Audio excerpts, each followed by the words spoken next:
Hello and welcome to the second episode of the Standard Room with Breakfast podcast, brought to you by SiteMinder. We delved into our platform across the more than 100 million reservations that are processed each year, and the number one room type was Standard Room, and the number one extra that guests add on is breakfast, hence the name Standard Room with Breakfast. So I'd like to introduce our guest for this episode, Shaizeen Contractor, who is the Chief Commercial Officer of Trilogy Hotels. Welcome, Shay. Great to have you on the podcast today. Thank you, Trent. Great to be here. Fantastic. All right. So got a couple of questions for you. So first of all, can you tell us a little bit about your career journey and how you came to be the Chief Commercial Officer at Trilogy Hotels? It's been 20 years in the making. An overnight success? I've had the wonderful opportunity to live one of my core values through those 20 years of trying to make a difference every day. I started off studying hospitality management here in Australia, up in the Blue Mountains in Lura. After graduation, I actually got a job through an alumni of the school up in Orlando in the United States. And I worked in operations, so front office, reservations in hotels in Orlando, Miami, Maine. And then when I was in Miami, this new thing called revenue management came about. And one of my senior leaders said to me, you look like you've got an analytical brain. Would you like to go for a course and see whether revenue management is for you or not? And I've never looked back. So it's been a wonderful challenge and opportunity to learn revenue management in hotels as it was actually coming into the industry.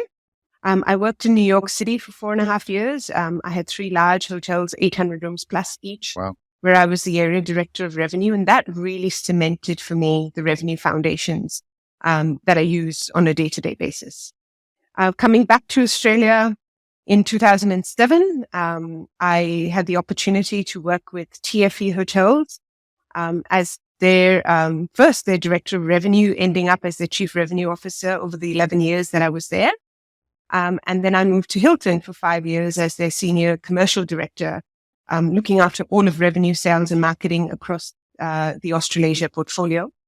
And then about 6 weeks ago, I moved over to Trilogy to continue living my dream of making a difference as their head of commercial.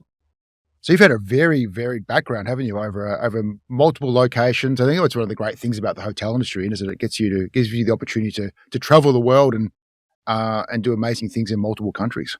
Absolutely. If you're willing to learn as you go and challenge the status quo along the journey, you have a terrific opportunity of growing in every single role. I've probably been lucky. I've always had someone else who's pushed me to say, hey, maybe this is something you should try. But I've also been strong enough in myself to say, I should give it a try. And even if I fail, I would have learned something from it. I honestly believe, you create your own luck. And I quite often get asked for career advice. And I always say, I think you have to own your own career. And Absolutely. So, and you're never ready. So if an opportunity comes up, you grab it and give it a go. What's the worst thing that can happen? 80% ready is good enough. 80% ready is absolutely good enough. Yeah, I completely agree. So obviously it's a pretty new role for you. I think you said you were 6 weeks in. So could you explain to the listeners, what does a chief commercial officer do? So quite simply, I'm responsible for driving profitable top line revenues for the hotels that I manage. And I specifically say profitable because the difference with the commercial mindset is that we need to understand that not all revenue is profitable. So what are the distribution costs that come into play? What are the channel costs and the system costs that come into play?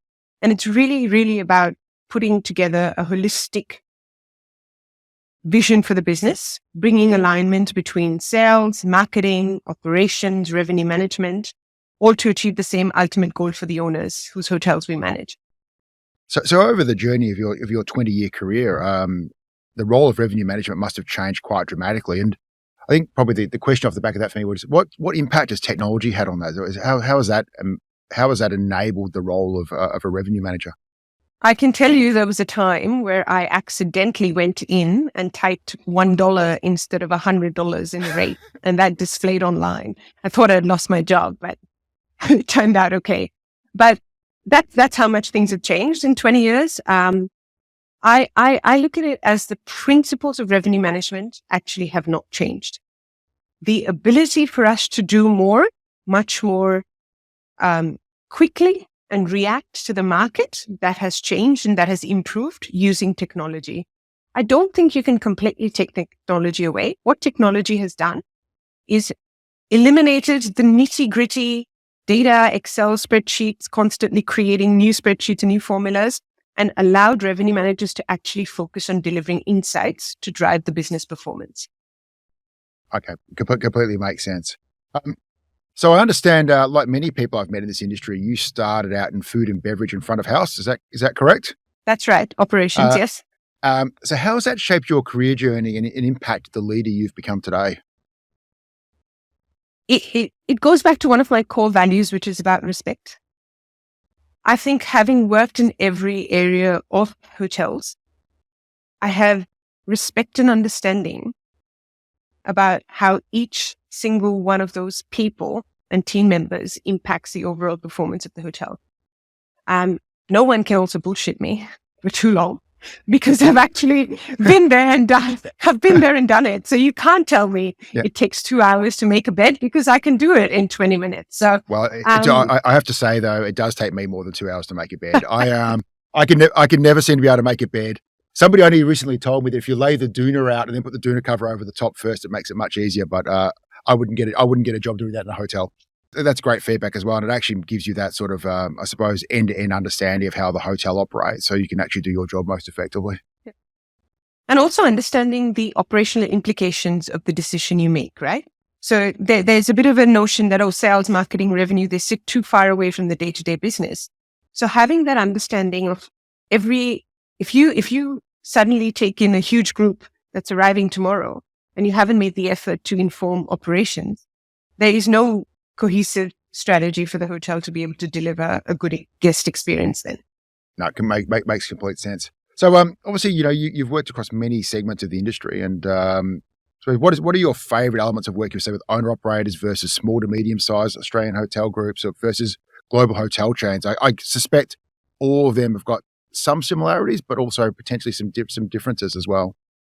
They do. I feel privileged actually to have had the opportunity to work across all these different contexts.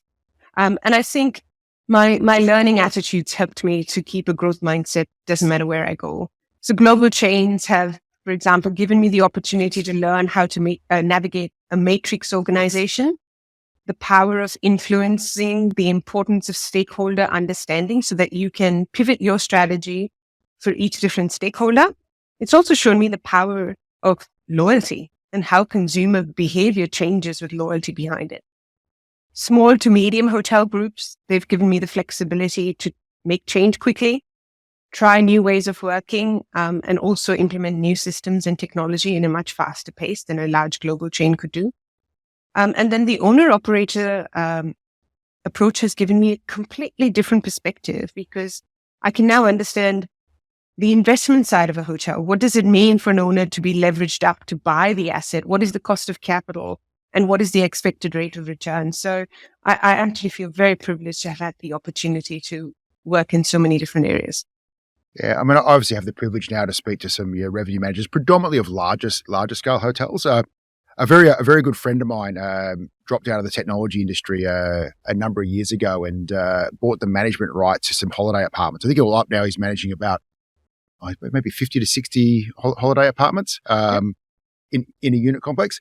And I asked him about revenue management. I said, what does revenue management mean to you? And he looked at me a bit dumbfounded, to be honest. Hope he doesn't actually listen to this at any stage. I'll probably get myself in a bit of trouble. But I said, how do you manage your revenue and your rates? And he said, low season, mid season, high season, weekdays, weekends. And that's kind of basically how he does it. What advice would you give him if he was if he was listening? And I probably will make him listen to this. How should someone, at that end of the market be thinking about how they manage their revenue? So there's two sides of it, right? As you've said, the complex hotels benefit from extensive, complicated technology, fancy algorithms working in the background, giving you indicative pricing. I don't think revenue management needs to be made too complex. I agree. For the smaller hotels, it is having the discipline to understand and see a pattern between demand and supply. If you are doing this every day, you can see it yourself. You don't need necessarily a very, very complicated, fancy system to tell you that. But if you use the data that's out there, what is the forward pace looking like? How has your pickup been the night before? Should you change your price point? And have a set of price points there. Understand your market mix. So where is the business coming from? And what is the lead time of how that business is coming? And then understand whether you can make changes in your business by capturing group base, maybe, perhaps if that helps you, or taking airline crew for a simple business. You'd need to understand and keep it quite simple. You can have 10 price points that you play with without overcomplicating the situation. So would you say that the KPIs for, a small complex like the one I've just described would be similar to the larger groups, or are they very, very different in the way that they would approach it? I think they're the same. Yeah. The way I look at it is within hospitality and hotels, we have a good standard set of key performance indicators. In a more complex hotel with a lot of conferencing business, the weight and the effort and the time that you put into understanding the more complicated KPIs is elevated. But in a smaller hotel, you would still always need to focus on occupancy, average rates, revenue per available room, RevPAR, right? As your core metrics, whether you're a small hotel or a big hotel. I'll have to give him some advice after this podcast. I'm happy to have a chat with him. Keep it simple. That'd be great. Probably far better coming from you than me. So another quick question for you. So what are the sort of biggest challenges and most exciting opportunities for revenue managers today?